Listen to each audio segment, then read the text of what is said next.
Inside of me, I was thinking, do I aspire to be good? Or do I want to be the best?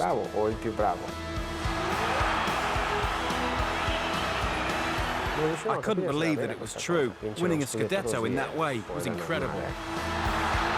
Having the opportunity to live out my dream, the greatest dream of any player, and win the World Cup, is something you can't describe. It's been a beautiful adventure, and with time, it's got even better.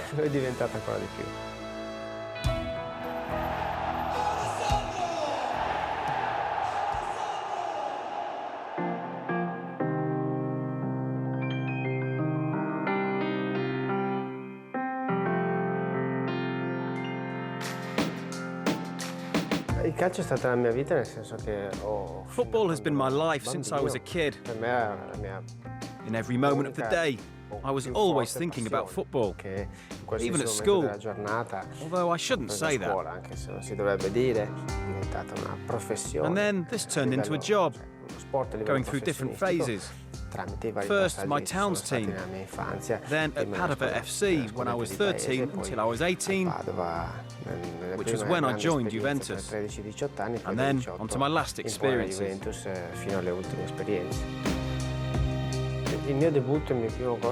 My debut and first goal came very early, in September. My debut on the 12th, and the first goal on the 19th. I never imagined I'd make my debut for Juventus and score just a week later.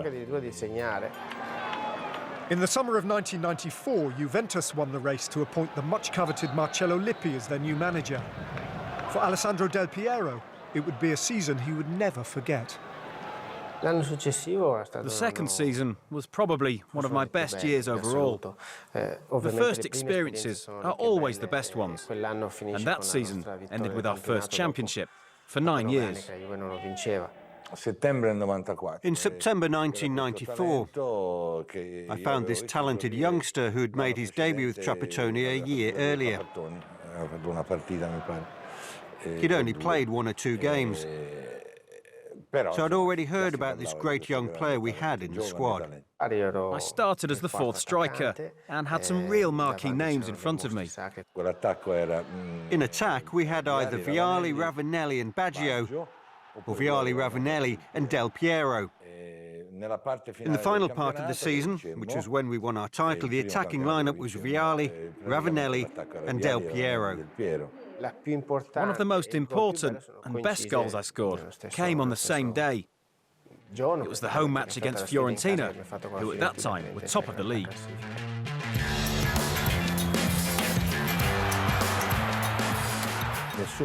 Nobody else would even think about scoring a goal like that one against Fiorentina. 99.9% of players would have tried to bring the ball down, keep control of it, and then perhaps see if they could turn and shoot. It was a completely unusual goal. Instinctive, unique. In a particular moment of the game, the last minute, it was like something out of a movie. That was pure genius. The following season, legendary number 10 Roberto Baggio left Juventus for rivals AC Milan, and the famous jersey was handed to Del Piero. The 21-year-old wasn't fazed. Wearing the number 10 was always my ambition, as it is for a lot of other players. At Juventus, that number was worn by extraordinary players, special because of their charisma and their other qualities. Del Piero was playing on the wide left of the side, and that was the reason why Juventus didn't extend Baggio's contract, because they wanted to make room for a new champion who was developing, Alessandro. It was a special season for Del Piero and Juventus, who enjoyed European glory thanks to a penalty shootout win in the Champions League final against Ajax. To be playing in the Champions League was really exciting, as it meant we could play against some of the best teams that were around.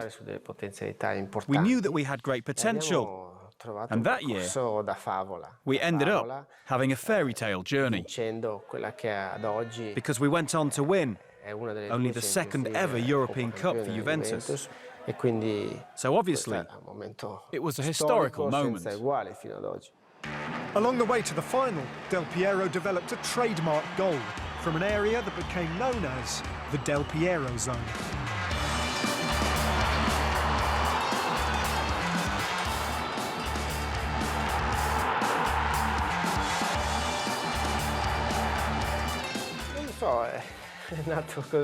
I don't know about that. It was just a made-up name. I was playing in that position on the pitch. I was left forward, as Vialli was the main striker. So I found myself out on the left, and I tried that shot a lot. And basically scored every time. So that's where the Del Piero zone phrase came about.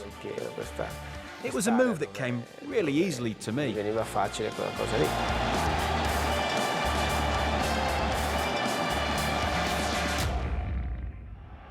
Juventus reached a second successive Champions League final the following season, in which they faced Borussia Dortmund. But Juve came unstuck. The match ended 3-1 to the German side, and for Del Piero, a moment of genius counted for nothing. It's a goal that very few people remember with any fondness, including myself. It was a really technically impressive goal. And of course, it counts as my goal. But having lost the final, well, I don't like to talk about it. If I'm honest, I'm just answering your question. But I don't tell people about that goal. Juventus continued their relentless assault on the Champions League, and the following year reached the final once again, this time suffering a 1-0 defeat to Real Madrid. By now, though, Del Piero had become the most prolific striker in Europe, scoring a stunning 10 goals that campaign. In that year, 1998, in the Champions League semi-final against Monaco, I scored one of my best free kicks.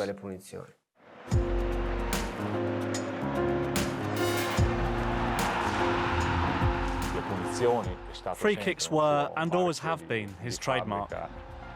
He was really good at them. He just took them so well. One of his real strengths was that he could easily overcome the wall by giving the ball a lot of power. So if you can manage to overcome the wall without slowing the ball down, then the keeper doesn't have time to react. In this way, Ali was really unique.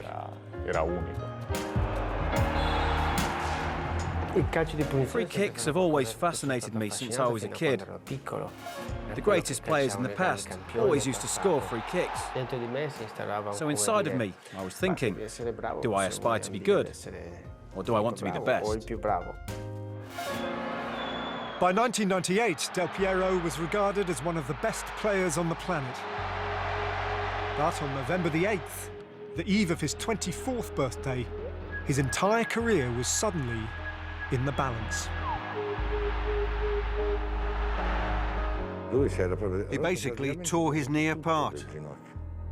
It was a really serious injury, but the doctors immediately reassured me. Even the professor who took care of the surgery when I went over to the US was really, really fantastic. I think in some ways, Del Piero's career can almost be divided into two, in the sense that in the period leading up to the '98 World Cup, he was absolutely devastating. He had to reinvent himself as a footballer. And then came part two of Del Piero. So he had the surgery. When he returned to football, it took him some time to get back into things. I had left and gone to Inter Milan, and Ancelotti had replaced me. He wasn't 100% fit, but I had had that injury myself. So I knew that to get back to 100%, you have to play, and you have to have continuity in your game. After 2 years with Juventus, Ancelotti was sacked and replaced by their former manager, Marcello Lippi. Del Piero, however, now had his sights set on international success. The Azzurri reached the final of Euro 2000. where they faced a French team inspired by his teammate, Zinedine Zidane. The final, it went really badly for me. Losing it after conceding a draw in the last second and then conceding again in extra time was a huge disappointment. Even now, I would chase him with a stick for the chances he missed in the final of Euro 2000. Because for someone like him, he could have won us the Euros. After the game, I straight away admitted my mistakes, having missed those two chances. In one, I missed the goal. In the other, Barthez saved my shot. Probably, it would have been game over if I'd made it 2-0. As fate would have it, Juventus signed France's Euro 2000 hero David Trezeguet, and he soon formed a partnership with Del Piero that would become the most prolific in Juventus history. When you sign for Juventus, you know that it's a big club with a big history. Juventus gave me the chance to show my qualities, so I really enjoyed my time there. We were a pair who complemented each other. He was very good in the box, especially in the air, and with his first touch. I could do what he couldn't do, and vice versa. We felt like we'd known each other for a long time. We complemented each other and our own individual qualities. And at the same time, we managed to get to know each other more and more, so we could play well together for the good of the team. In their second season as a partnership, Del Piero and Trezeguet fired Juventus to one of the most famous Scudetto titles of all time. Going into their last game away at Udinese, Juve trailed Inter by 1 point. That was a Scudetto out of the ordinary. We'd reduced Inter's advantage, little by little. We knew that Inter had a very difficult game, and that we needed to win our own match, which was a tough one too. It was the last match of the season, and we had an away game like Inter. And we managed to win our match. The Inter game was a roller coaster of emotions. Inter took the lead, and then Lazio drew level. Then they took the lead again, and Lazio levelled again in the second half. This was all happening whilst we were playing our match. I remember, we were so confused by all the reactions of the fans in the stadium. I was playing, but I found myself looking over to see the reactions of our fans. I recall asking one of my teammates on the bench why they were celebrating, and they all replied by gesturing 4-2 with their hands. I thought they were joking. It's not possible. Just not possible. So we spent the last 15 minutes or so trying to play our game, but at the same time, we were all looking over at the bench for updates. We just couldn't believe it. And in the end, well, it was true.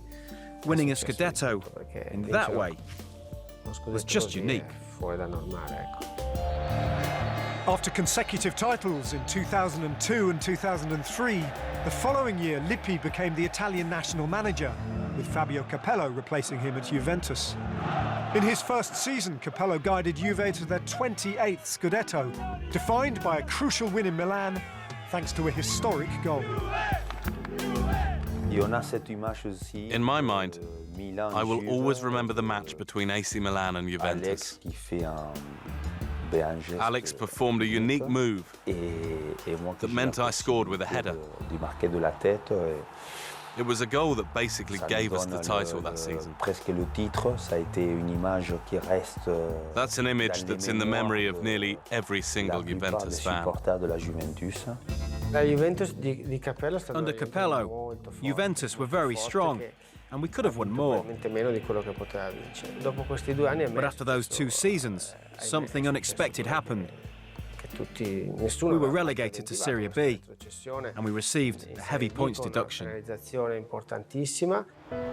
In 2006, Italian football was rocked by the Calciopoli scandal. Juventus were relegated for alleged pressure on Italian match officials and the Italian Football Association. They were stripped of their 2005 and 2006 titles. Listen, on a football level, we were sure we won. We were the best. As for what happened afterwards, well, it's very difficult to give an opinion about something that ultimately occurred in offices. Of course, at the time, it was a real shame for us, but our view was simple. We proved that we were the best team. I'd been playing for Juventus for a long time, and Juve had given a lot to me. It was the thing that I enjoyed the most.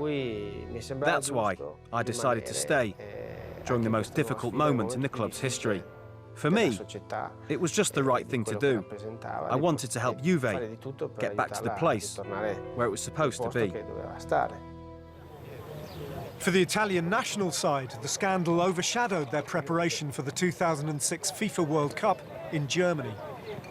It was something that was annoying for whoever read the newspaper or watched the TV, but none of the players felt responsible for other people's mistakes.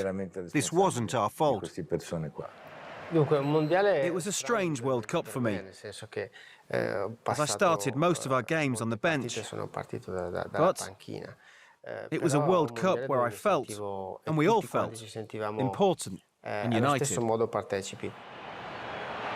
What I can say is that Ali, both as a starter and as a substitute, had a big impact on the game. This was thanks not just to his charisma and his technical ability, but to many other qualities. It was knowing that we could count on him at any time. Count on his experience, count on his quality, and count on his personality. He was the string to our bow, and that was one of the most important things about him. It was a semi-final against Germany where Del Piero really proved his worth. At the beginning of extra time, when I told him to come on, he was already ready. I turned to the bench and said, "Do you want to bet Del Piero's going to score?"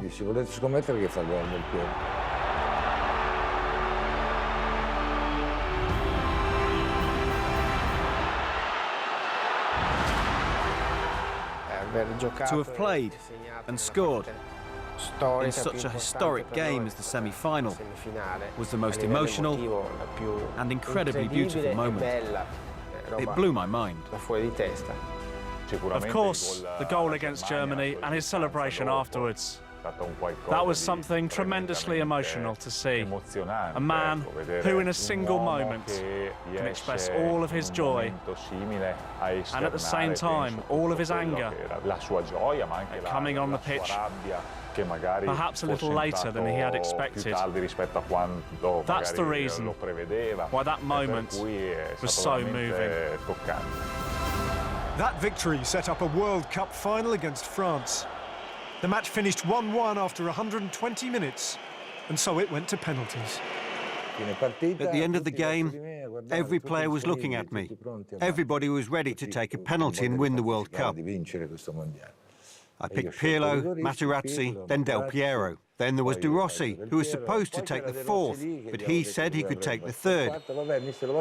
So De Rossi third, Del Piero fourth, so only the fifth was left.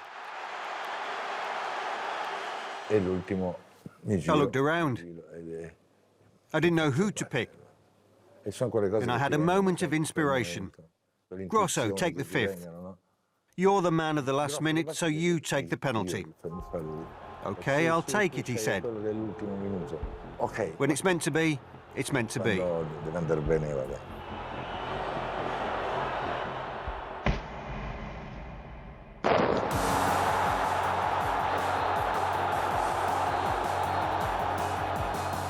Having the opportunity to live out my dream, the greatest dream of any player, and win the World Cup, is something you can't describe. Therefore, there's nothing else I can say. I just smile inside myself because it's so amazing.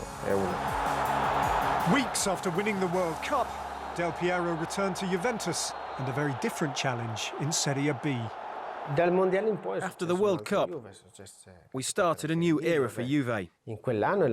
I was top scorer in both Serie B and then Serie A. That was a great personal achievement, as it was the first time in both competitions. It started a good journey, which was long in the end, 5 years, and it ended with the Scudetto in 2012. After clinching his final league title, Alessandro Del Piero left Juventus in the summer of 2012 and spent 2 years at Sydney FC, as well as a spell with the Delhi Dynamos. But his career will be forever remembered for those 19 years in Turin. In his record-breaking 705 appearances, he scored a record-breaking 289 goals. He won 8 Scudetti and 1 Champions League, as well as the FIFA World Cup. Ali had 3 or 4 qualities that only the big players have. The first one is that he always demanded the ball, every time, in any game or at any moment. He was a striker who liked to move around. He didn't like to play as a classic centre-forward because he could also be the playmaker. Secondly, his technical skills were excellent. The way he stopped the ball, the way he dribbled, the way he passed. He was one of the best football talents ever born in Italy. On a personal level, to play alongside Alessandro Del Piero was a dream come true. Playing with a player who made history for his club, and in general, made history for football around the world. And then, and this is a quality only the best players have in order to last long in the game, he always wanted to improve. In the last 6 or 7 years, he became a flawless finisher. Del Piero has always been a world-class player. He's always been such an important player. He was always looking for a goal. He could smell it. He loved to score goals. Ali was, during my career, the greatest professional that I ever played with. He's perhaps been the most important player in Juve's history. They've had many great players, but he's been the most reliable. Juventus have won a lot because of Del Piero, and Del Piero has won a lot because of Juventus. If you say Juventus, you mean Del Piero, and if you say Del Piero, you mean Juventus. A sentiment not lost on the Juventus fans, who gave their legendary captain a send-off to remember in his final Serie A match in Turin. The day the Scudetto was celebrated was special, as it was my last game in Turin. The atmosphere was surreal. So in my last year, that game had arrived, the most important game. I was replaced after 1 hour. I even managed to score a goal. So it was a happy moment, but at the same time, I was aware that everything had finished. I remember looking around with empty eyes. I couldn't understand what was happening. I knew that moment would arrive, but I didn't have any experience of it. I didn't want to believe it, and maybe I didn't even want it to happen. I know this is what every player goes through. It was like time stopped. Those final laps, those 20 minutes of clapping, probably, along with the World Cup win, were the strongest emotions I ever felt in my life.